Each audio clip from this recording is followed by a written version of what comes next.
Welcome to the Cosmic Dispatch, a show about bodies, celestial and earthbound, time, experience, and the relationship between all of them. I'm your host, Cory Nakasue, and good afternoon, everyone. Here we are starting the second week of May, and the weather here in Kingston, New York, anyway, is finally starting to feel like May. Um, yeah, for a while there, it was sort of like April showers bring May showers, and now we have some sun to see all of those beautiful leaves and flowers, the abundance of Taurus season. It's really intoxicating. Personally speaking, I'm a very solar person, so when light comes out, I feel completely different. It's sort of a Jekyll and Hyde thing. The difference is rather stark. Um, but admittedly, astrologically, this month started out in a bit of a hole. And I think we're going to see a more characteristic Taurus season when Mercury goes direct next week and Jupiter enters Taurus. There's a very stark contrast as well, just like the one I feel between dark and light. There's a stark contrast between the first half of May and the second half of the month. And I wrote a little bit about the month of May in this month's issue of Chronogram, which is available online and on shelves right now. And I'll share some of this bird's eye view of the month of May. And this forecast is titled The Conditions of Fertility. And so before I read this, I just want to talk about fertility and growing a little bit. A lot of people think that, when we have this brighter time and we're talking about growth and planting seeds, that, we're just going to drop things in the ground and beautiful, amazing things are going to come up. Growth just means growth. We could also drop a lot of, you know, crappy seeds in the ground and I wake up, in a few weeks and go, what is all this? What's all this stuff growing? I don't remember planting this. And this is one of the things that astrology, I think, helps us with is we just become more conscious of our actions. We are always planting seeds. We are always initiating something. And the more conscious we are when we're when we're operating in the world, the more likely that when we plant a seed or initiate an action, that we're planting something that we want to grow instead of all of the unconscious seeds that we're dropping all over the place that surprise us later, and then we go, what the hell is this? I didn't intend this. So this is called the conditions of fertility. May starts out with what appears to be a void. Pluto, planet of eradication and regeneration, stationed retrograde on the 1st, and we had a Scorpio lunar eclipse on the 5th. Both events suggest a canceling out process and possibly a sudden one that has us refining our ability to let go. The sentimentality and wistfulness of the first half of the month is deepened by Venus's entrance into Cancer on the 7th. That's today. By mid month, the tone changes considerably as Mercury stations direct and prepares to move forward through Taurus on the 14th, followed by Jupiter's entrance into Taurus on the 16th. Jupiter spends roughly a year in each sign, and when it enters the sign of the bull, expect an increase in appetite. We may crave more than we need of creature comforts, security, physical pleasures, and money. And this is such a contrast from the beginning of the month. We're moving from dearth to surplus. So don't sweat any losses that seem unfair at the top of the month. Chances are that whatever is being pried from your grip is necessary so that you can greet Jupiter with hands that are open and ready to receive. A new moon in Taurus on the 19th further emphasizes that we create the conditions that allow things to grow.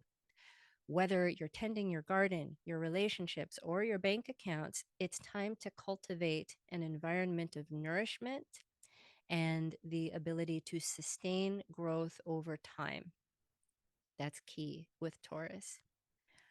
On Mars moves into Leo on the 20th, changing the quality of our actions from sensitive and moody to bold and courageous. We may desire more self expression and PDAs and public displays of whatever else it wants to come up.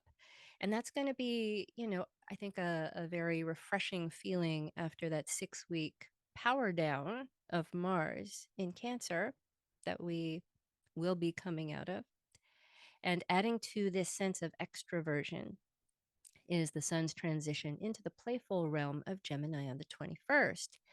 So be on the lookout as we move deeper into May for this shift towards brightness and growth.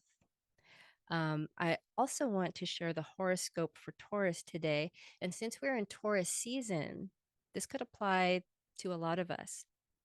And here it goes. You're entering a year of personal expansion and defining what enough means for you. Sometimes Taurus personalities struggle with feeling like they have enough or feeling like they are enough. Living with this perspective can lead us to hold on too tightly to our energy and our assets, which often leads to stagnation. So the cosmos is topping you off this year as if to say, all right, now that you have enough, can you practice letting go of some of it? Taurus is a fertile sign, as I was just saying, and needs to grow. And this means releasing any surplus into investments, relationships, and upgrades. And you can afford it. Now, I know we're fresh off of another banking collapse and all kinds of speculation about what that means for the economy at large.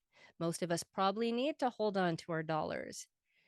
But astrologically, the global economy and economic systems that we have in place are but one representation of currency and resources.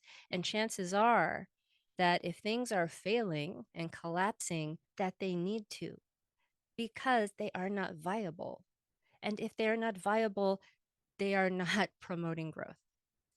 Propping up a system, and this goes for any system, but definitely our economic situation, propping up a system that doesn't work is not a way to ensure abundance. In fact, it's a way to ensure that when these things collapse, the collapse is going to be more spectacular the longer we just kind of prop things up or throw, band-aids on things.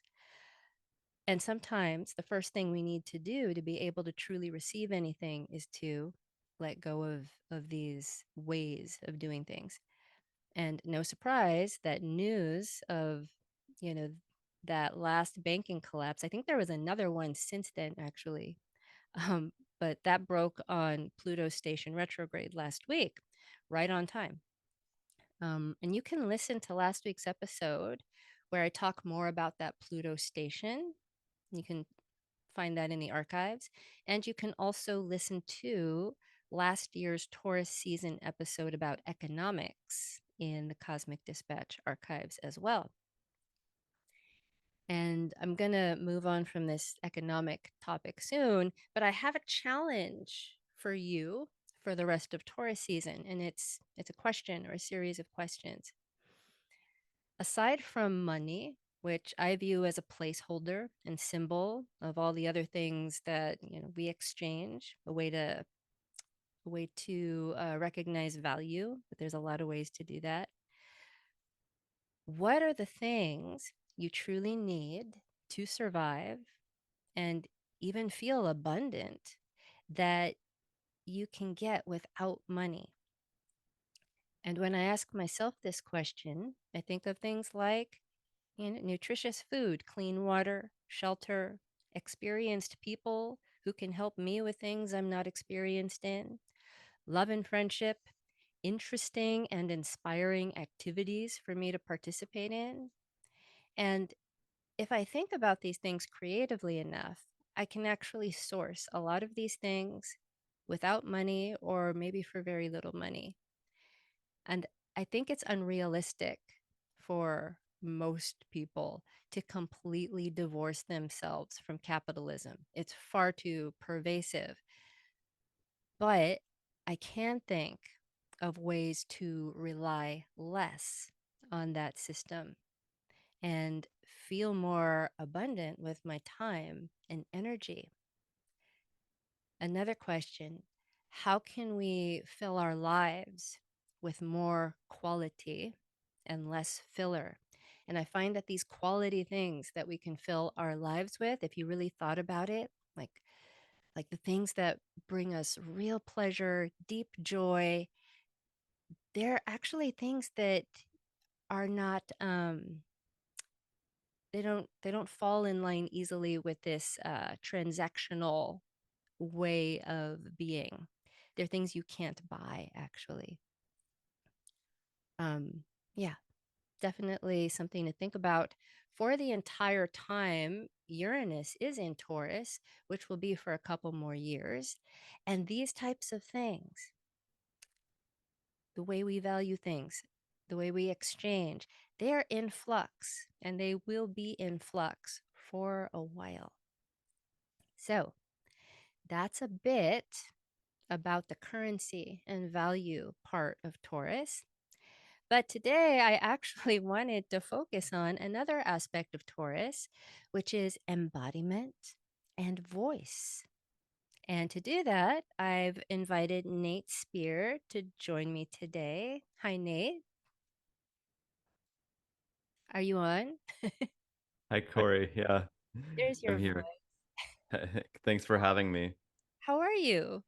I'm doing well. I'm just coming out of a very embodied workshop this morning. So I'm definitely feeling the topic that you're bringing up. Well, that's great. Yeah, I really I don't even know if what the remaining 45 minutes is enough time to talk to you about all of this. But Oh yeah. I know, right? But for our listeners, especially the ones who are not familiar with you, could you please tell us a little bit about yourself and the work you do? Sure. Yeah, I'd love to. I'm an astrologer and I also have a performance art and and vocal performance and storytelling background. So, um, I often think all the work that I do is really about telling stories, and as James Hillman calls it, healing fiction.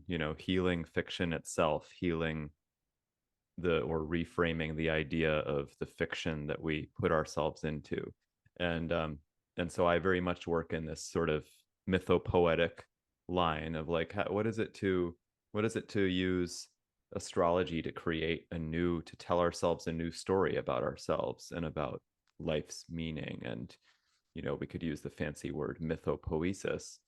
That's why I've called my practice mythopoetic for a few years. Although, spoiler alert, I'm rebranding to weird astro body. My content will be the same, but um, I'm sort of leaning into this idea of weirdness as we colloquially understand it, WEIRD, but also the connection of that word to weird, the much older word weird, WYRD, which means fate and destiny. And so for me, there's a huge link between those two, you know, ideas of weirdness as eccentricity, as uniqueness, as all the ways that weirdness manifests, and also weirdness with a capital W and a Y of like our personal destinies. So that's what I see. I see I see what I'm about as and what my work is about in this context, uh helping, empowering, inspiring myself and also others to connect weirdly with their destiny. And what does that mean to the soul? So that's a good start, that feels like. Okay. Yeah. Yeah, that sounds amazing. We will talk more about that. I'm so happy to have you here. Um, you also do you also do voice work. We're going to talk a bit about that as well, or maybe a lot about that. Yeah. Um, and I definitely want to dig into ways to embody astrology, like embody these stories and connect more deeply with these stories in a more like visceral and somatic way. But first, speaking of stories, I want to talk about the very short story of this week. And I would love for you to collaborate with me. And if you haven't thought about it, I'm sure like I have a list of the transits right here. I'm sure just share whatever pops into your head or pops into your body. Okay. Um, and so this the week's astro weather. So starting with today, May 7th, Venus enters Cancer. Right. It does. Yeah. Do you have any feelings about that? Yeah. Well, um, the well, it makes me think of how for our listeners, Venus is one of the inner planets, the visible planets, and therefore in astrology we call it one of the personal planets. And it's in my experience and also in observation, it's easier to feel the transits of the inner planets through the signs. So like Venus, for instance, if you're a Taurus or a Libra, or you have a lot of Taurus and Libra in your chart, or a very strong Venus somehow, then I, you're inclined to feel sensitive to the transits of Venus. I know I'm very sensitive to the transits of Venus. So Venus having just moved through Gemini, um, we could say that we were, Venus is the principle of relating and relating, relationship, and beauty, and the aesthetic response, and yeah, really, I think about the aesthetic response, and in Gemini, that can really take root in the mental. There can be a lot of mental activity, a lot of like, I think of Gemini as being connected with like a lot of wind in the brain, and can create lots of conceptual sort of veils.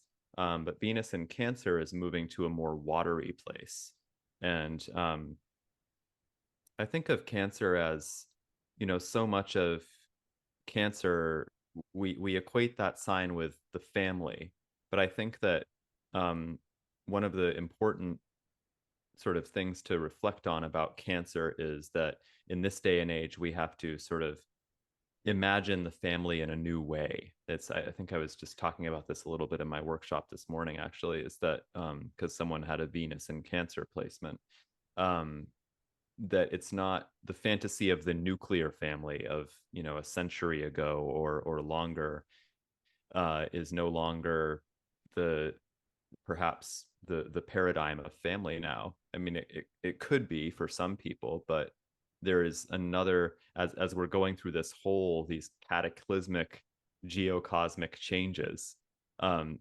there's a new family, I think, that's emerging, a new imagination of family. And I think that a Venus transit through Cancer is an opportunity to reflect on that, for instance. Mm, I So I yeah. totally yeah, I totally agree. Um, the old idea of that nuclear family and our families of origin um doesn't work honestly for most people. Um, most people don't feel like they um they are truly connected in ways that matter. And a lot of what I hear as a consultant, I hear a lot of things like obligation, and again, like I was talking about earlier, like this transactional relationship. And if Venus is what we desire and also what we're attracted to, Venus in Cancer wants deep emotional connection and a true feeling of safety and security, and not so much a trade off for. It's like I'll I'll be in this family and I'll perform these things, and then in return that's going to make me safe. Like that's just not washing anymore, and people are getting more creative and more brave about breaking out of that paradigm and trying to find authentic emotional connection that really does feel safe. And Right. so yeah, I love that you brought that up. And Venus is going to be in Cancer for a few weeks. Mars is there right now. And one of the things I'm really looking forward to and hoping for with Venus in Cancer while Mars is there, for me, Mars in Cancer was a little harsh. Um, and so I'm hoping Venus's presence with Mars for the next, it's not there for a long time, for the next week or two, is going to mellow that out. And then Mars, in a week or two will be on its way into a different sign. So that's happening. That ingress happened today. And then on the 9th, we have something totally different. Um, it's very exciting. It's the sun conjoining Uranus. Hmm, Yeah. Yeah. how do you The feel sun about conjoined that one? Uranus. Yeah. Yeah, right. In Taurus, as I was listening to you talk about the economy and everything, I was thinking about this and how, well, it's funny, because all these years that Uranus is in Taurus, we're kind of living through, in a sense, what feels like a contradiction of terms. Like Uranus and Taurus feel almost paradoxical in certain ways. If we can think of them as like rhythmic counterpoints or something, right, to each other. Uranus has this like speed and this electrical charge to it, and Taurus is the slow, the sensual. It's a bit slower, and but also there's this element of, so the sun connects with our and triggers our sense of individual growth and expression. And Uranus deals with things on a collective scale of the zeitgeist. And sometimes Uranus can go to this extreme of being so caught up in the zeitgeist that within an individual person there can be this moment of being like, oh wait, but what about me? Who am I? What do I have to express? How am I growing? What's important to me as an individual? I know I experienced this, as Uranus went over my sun. There was this kind of thing of, being really tapped into the collective, and also being mindful of, well, I also can't let the zeitgeist take me away with it, to like swallow me up, and then the sun having to kind of recover that sense of personal sovereignty and creative expression that is informed and inspired by the zeitgeist and the collective, and can be that, but is also individual and unique. And of course they can meet there because Uranus also values, at least, on some level, values that uniqueness. I'm going to kind of I'm going to contradict myself at the same time and say I'm also a very Uranus positive. Uranus as the radical wild card and liberator, and freedom fighter. So the sun conjunct Uranus, I think, brings these dynamics together around what's important to me, and how are these collective wheels and the wheels of the zeitgeist, or the currents of the zeitgeist, moving in relationship with what's important to me and with what gets me going and excited. I also, regarding Uranus in Taurus, as you were speaking, I thought of one of my favorite quotes. Something my mentor used to say was, "Don't let yesterday's security become tomorrow's barrier." and Mm, and and I just, that's so relevant to Uranus in Taurus. And so I think the sun coming to conjoin Uranus is, bringing that kind of dynamic into even more into consciousness, as you were sharing at the beginning of this episode, of like not letting yesterday's security become tomorrow's barrier. Yeah. I love that. And I love that quote so much. I want to just let that sink in for people. So we are going to take a short break. And when we come back, more with Nate Speare. What does community radio mean to you? Community radio is for everyone and individuals all at the same time. Sometimes shows are loved by everyone and sometimes by a couple people, but it's all valuable. Radio Kingston. Many voices, one community. Hi, I'm Ron Van Wormer from Family of Woodstock. If you're looking for a great volunteer opportunity, Family is looking for you. Our hotline offers its amazing training for volunteers, and it's that time of year again. Family's hotline training starts Saturday, June 3rd. There are 9 sessions in total, each lasting about 3 hours. The trainings are hybrid, in person and online. Along with the essential learning and crisis intervention training for our phone and walk-in center, you'll also be trained for our crisis texting service. Training topics include domestic violence, child abuse, mental health and substance abuse, adolescent issues, suicide, and homelessness. And you will learn active, compassionate listening skills and ways to connect with people in need. That's Family's Hotline Volunteer Training. Sessions start June 3rd and will qualify you to volunteer at any of our 3 walk-in centers, New Paltz, Ellenville, or Woodstock. Call 845-679-2485 to find out what it is you've been waiting to do. Radio Kingston. Many voices. Many voices. Many voices. One community. Hi, I'm Raquel Stammer. Join me Tuesday nights at 9 p.m. for Satellite of Love. It's an advice show where we talk about love and relationships. If there's anything you want advice on, leave a message at 845-419-1393.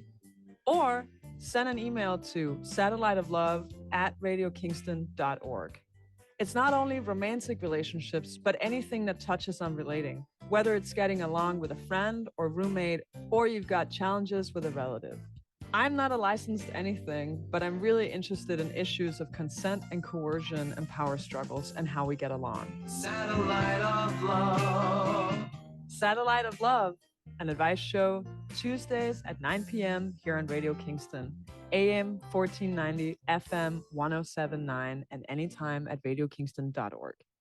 You're listening to The Cosmic Dispatch. I'm your host, Cory Nakasue, and with me is astrologer, vocal artist, mythologist, storyteller, Nate Speare, and we're finishing up this week's astro-weather before we talk more about embodied astrology.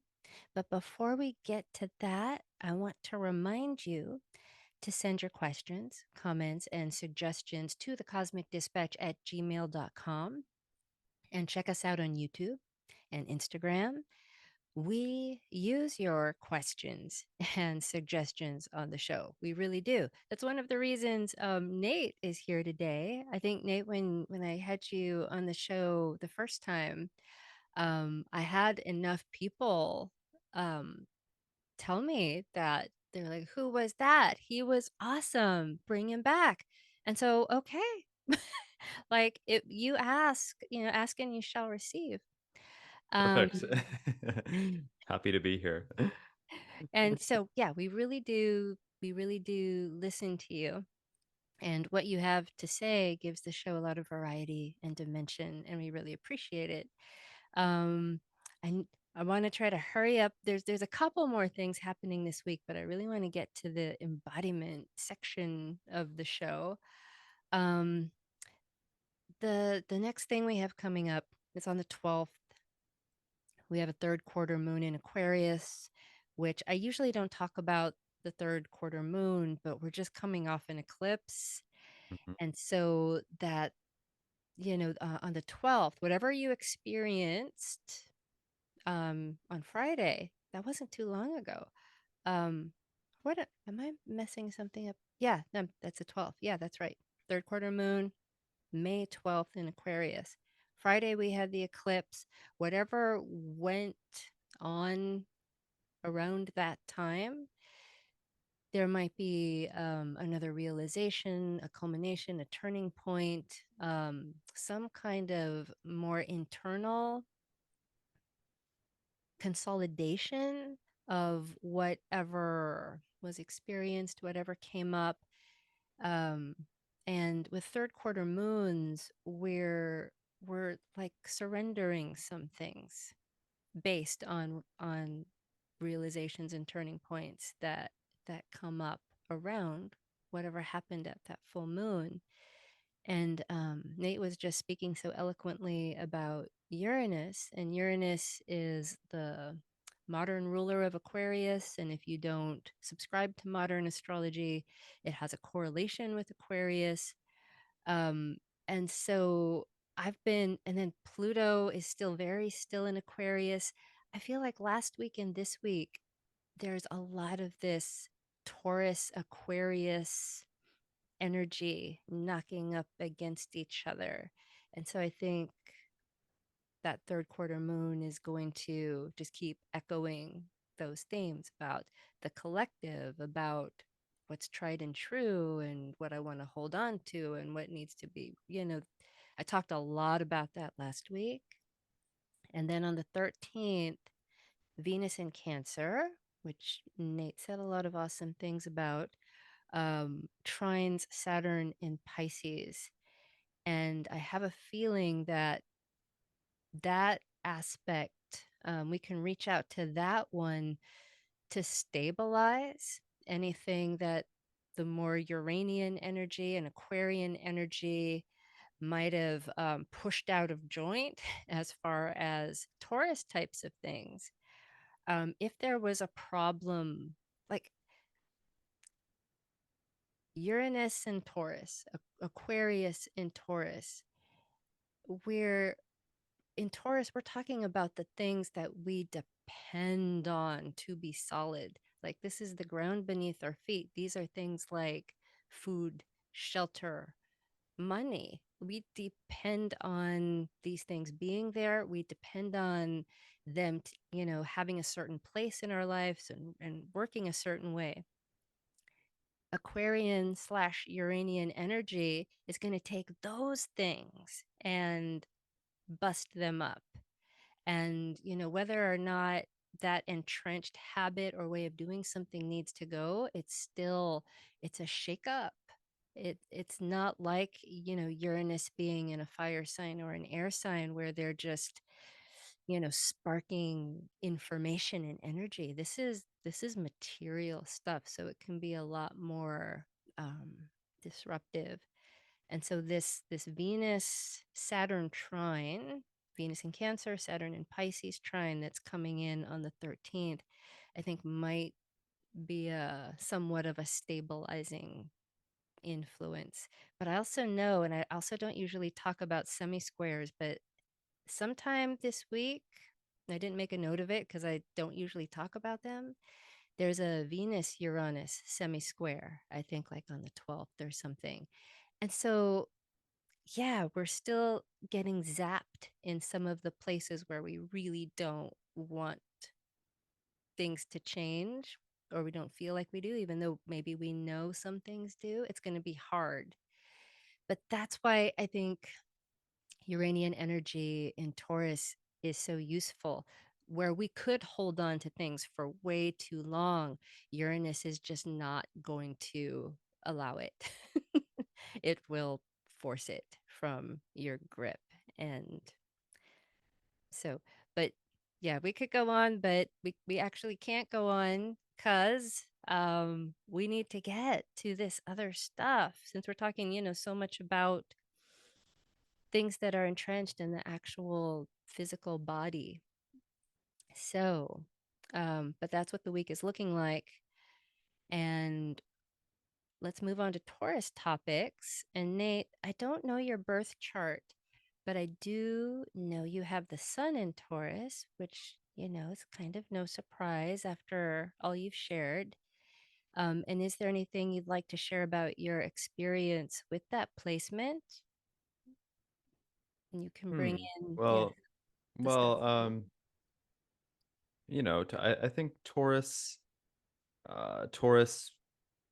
it makes sense to me that Taurus rules the neck and the throat, and lower jaw, neck and throat in terms of body zones, and by extension the voice, or not just by extension but also as well the Venusian aspect of like Venus is connected with the voice and the speaking voice, and that's something that that has on some level been a part of me, or I guess it's a part of everyone in a way, but part of my like creative expression all throughout my life, even before I found astrology and knew that Taurus was connected with that. In fact, at first, like I remember sort of being puzzled over my sun sign, like that having a Taurus sun sign. I remember first seeing my chart, it made a lot of sense to me having a Sagittarius rising. And I thought, oh, okay, there must be something to this. But then it took me some time of really exploring the mysteries of Taurus to understand, oh, wow, I feel really connected to Taurus on a deep level.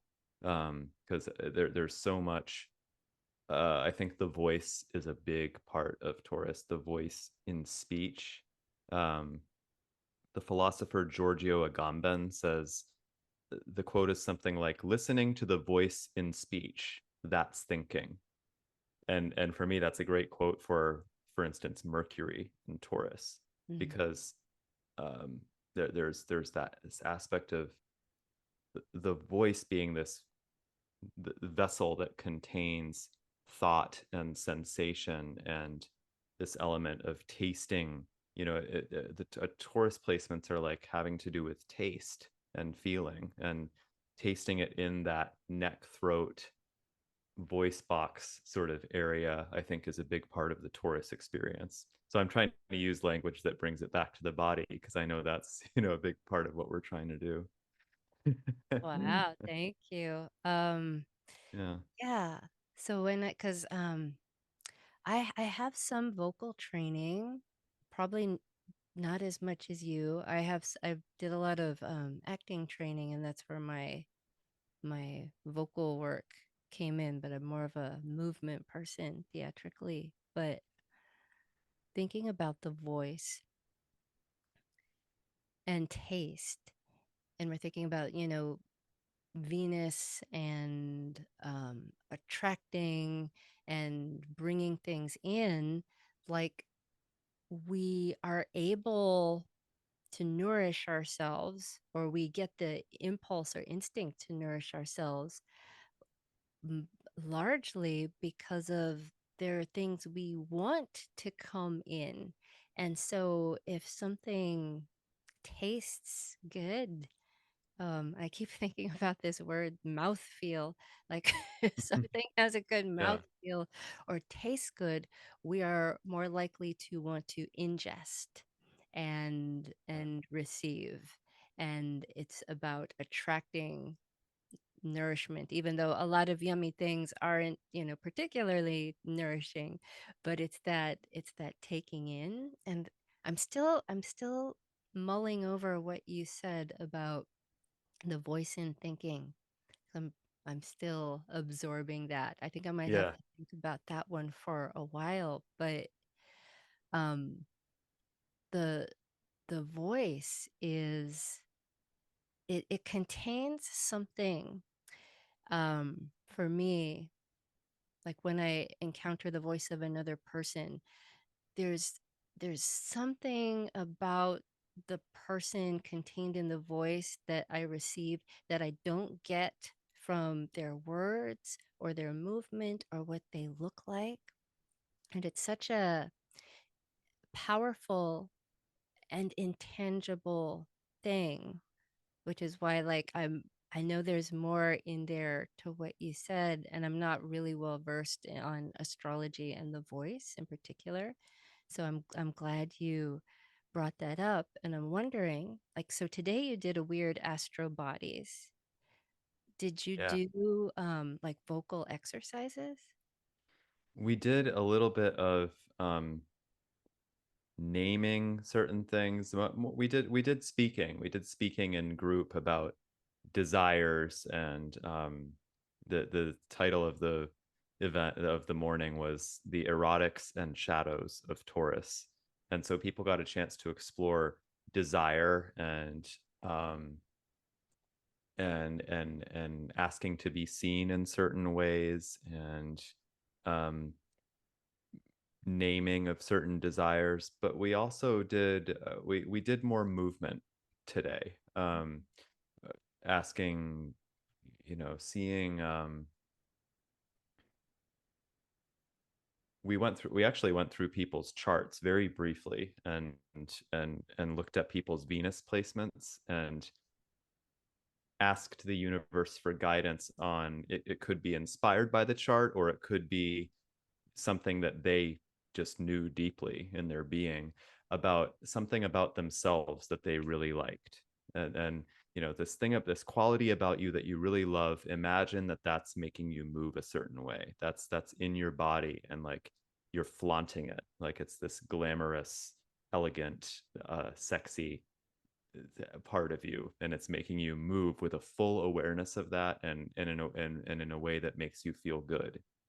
And then they had the opportunity to try on certain statements like, I am irresistible, and this quality in me is irresistible, even if that quality was an abstract quality like my curiosity or something. That was the invitation, was still to move in a way that was something that, as if they could wear their curiosity like in a sensual way in their body and in their movement. So we did a lot of that kind of thing.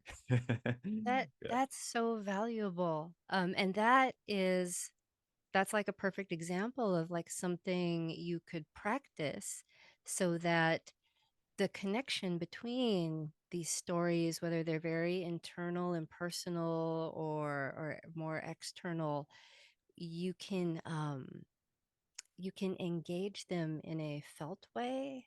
And then as you were speaking, I was thinking about, this voice embodied uh, idea thing. And I know as an actor, and I also know as just from working with people, the voice also, it really betrays, probably more than even movement, when someone is like grounded in something that they're feeling. It will come out in the voice, and you receive it in a certain way. And I can also tell something in the voice when someone is not really grounded in what they're telling me, as far as, for sticking with like stories. It's almost like the voice kind of rejects it in a way. And if people are very determined, they'll still force that story out, but it feels like it, as opposed to when there's an actual connection. And I know personally, like as an actor, when I haven't quite, I'm not quite connecting with the text really well, or I'm not connecting with the story, and I'm like working a little hard, but it's not in me. Something happens in my throat where it feels more narrow, and I feel like I have to push. But if I connect deeply with the story and what I'm saying, it just, like, everything opens up and it comes out, and I feel like it connects with other people. And so that's kind of my experience, like with story embodiment and then what happens in the voice. I'm so with you. Yeah, yeah. The voice and the throat really, I share that experience. They really react to different, whether it's saying something or whether it's being in the presence of a certain person. Um, um, yeah, feeling like you have to talk a certain way, or like I've had to talk a certain way around somebody. Um, it creates this like weird, you mentioned a narrowing, a constrictive, or even like a swollen feeling around my throat, and it's, yeah, it's very specific. and it's you're very tapped into that as a movement. You're a movement artist, and so yeah, that would make sense that you have such access to sensation, and which is also Taurus. I have Venus in Taurus. So I would imagine, and one of because I uh, pre-pandemic, I collaborated with a friend of mine, and we did a thing called body astrology, and we did these types of exercises around archetype and symbol and story. And the body is such a good barometer for whether, you know, we are having trouble with a certain story or idea and forcing something, or when we're really connected and it's feeling, and all those tools are there inside you, and you just need practice if you're not practiced in feeling them, which is feeling is like a type of listening. um and unfortunately, um we're not encouraged to do that. So Right. We're not. Yeah. yeah, super valuable work. I we have to go to break, but we'll be back in a couple minutes with more from Nate Speare.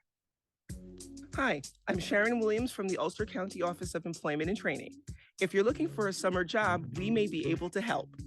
We're taking applications for the Ulster County Summer Youth Employment Program. You can earn $15 per hour and work up to 40 hours per week. Work sites represent a variety of businesses and organizations that support youth work experiences.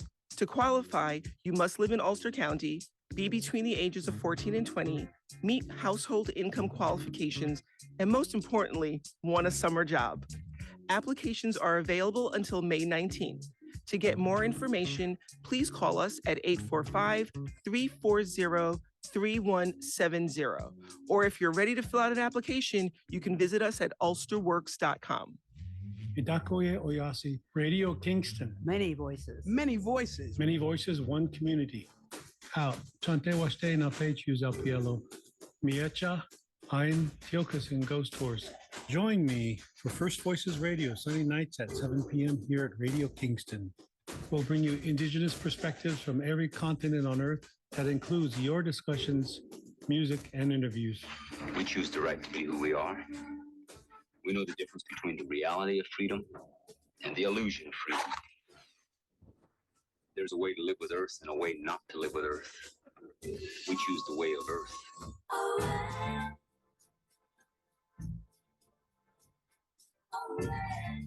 That's First Voices Radio, Sunday nights from 7 to 8, here on Radio Kingston, AM 1490, FM 1079, or anytime at radiokingston.org.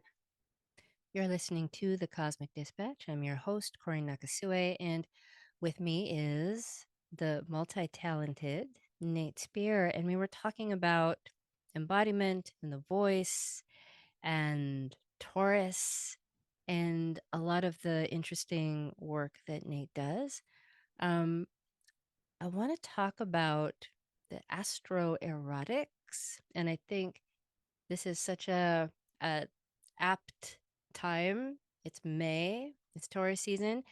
Did you know that May is National Masturbation Month and National Mental Health Awareness Month?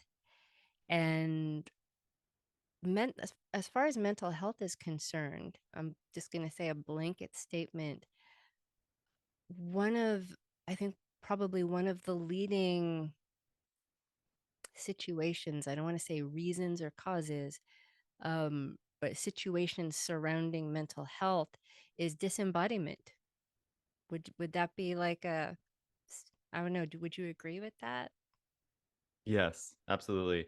And I feel like, we could have a whole other conversation about this, which I hope I know we will at a certain point. But during that break, I was thinking about how, in one sense, there's this whole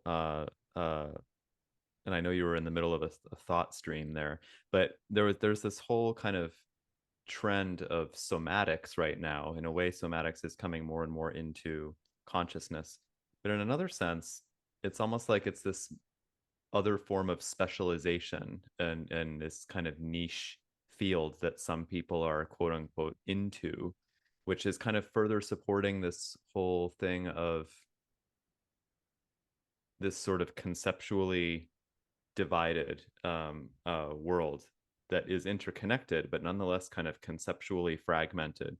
And what I'm getting at here is that even though there's a lot of wisdom of the body and like consciousness of embodiment being offered, it seems like what's generally going on feels to me more like the opposite in a way. Like we're becoming more, and it's very nervous, it's very analytical. Of course that's part of the body too, but if we think about I'm wondering, Cory, what is the kink that humanity has right now of being disembodied, for lack of a better word? And if we want, like, for instance, if we want to language the thing as age of Aquarius, we know that Aquarius is a mental sign. It's to do with maybe the electrical aspect of the body, which makes everything more, speedy and those kinds of things. Whereas with Taurus, we're talking about slowing down enough to really feel sensation and everything. So one of the things, maybe I'm planting a seed here, that I'd love to talk with you about is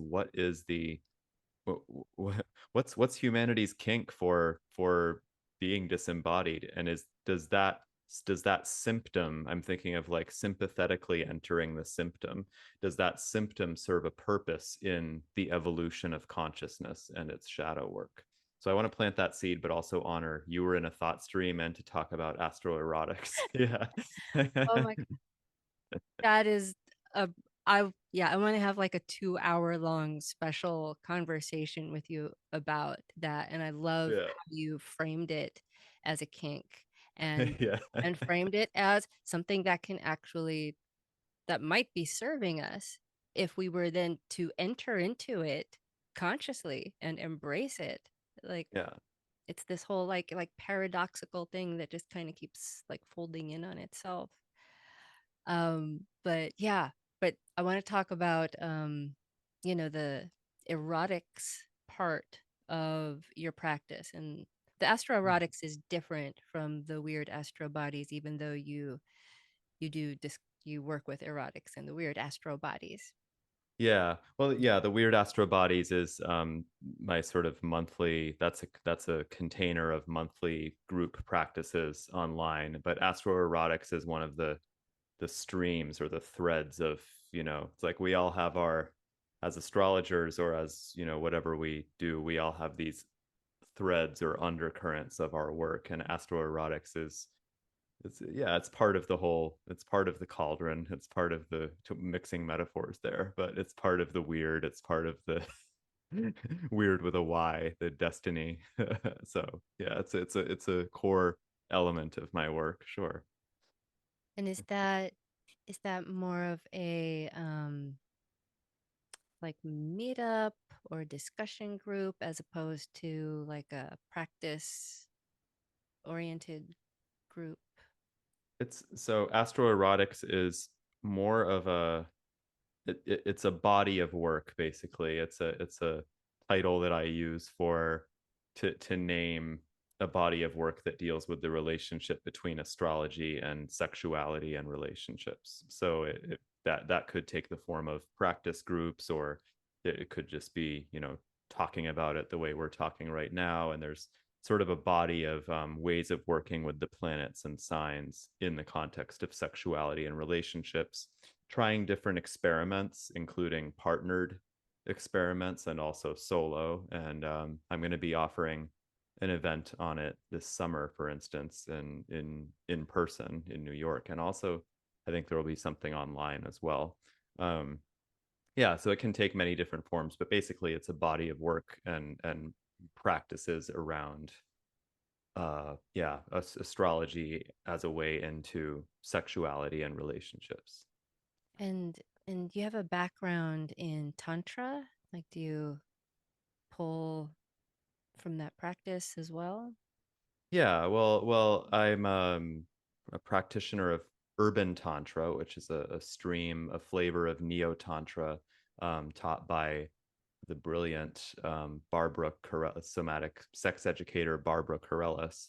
And yeah, there are practices there, like how to just different things, like how to have an orgasm with your breath, and how to have a breath and energy orgasm, different kinds of breathing as ways into pleasure, different kinds of erotic massage that don't depend on fluid exchange, these very kind of like concrete things. And but for me, astro-erotics is sort of, I do weave those body practices in, but there's also a piece, I think a really core piece of it, of astro-erotics, is also kind of reframing what is our erotic being and letting that be a little more expansive. Because again, there's, like we were saying about somatics, there's a lot of somatic teaching about becoming more tuned into the sensation of the body. Like I'm making a shape around my body right now, like what this is. But what if our body is more than what I think of as my body? What if it's also like my environment? What if my body is actually has an erotic connection to Venus, like the planet Venus itself, so I was saying that because actually when you get down to the experiential level of it, for me, astro-erotics is a way of deepening our relationship to our erotic imagination. Like what is, because a lot of what's lacking sometimes for me in these somatic practices is that there's not, the imagination is not involved enough. And there are deliberate reasons for that, but I think sometimes it can be an overcorrection away from like what people perceive as the mental, where people now are in need of reconnecting with like, who am I as an erotic being? What's my erotic persona? How do I like, what's my way of moving into sensuality? And what's the, like, is there a kind of character there, right? Is there a kind of performance there involved? And so that's what astro-erotics is, like body and imagination coming together, and ecology, including cosmos. Right. So yeah. And that, well, I have to wrap it soon, but this Yeah. reminds me of this idea of extended cognition, that the mind doesn't exist like in my body and it's my mind, that the mind actually doesn't really get activated or exist until it's in relationship with a tree, a person, another thing. And that's where the mind is actually working. It's not something that's like in my head. It doesn't even get activated until I'm connecting. And when I think about that kind of connecting, that's an erotic connection to, Yeah. you know, to be able to work and be in life in that paradigm, which is like fully relational. And to be relational, we need to be porous and understand that it's all flowing through us, whether it's a tree or a planet or a person. And Nate, I gotta go. But there's already planted like 5 seeds of Yeah, there's so much to conversations. But to be continued.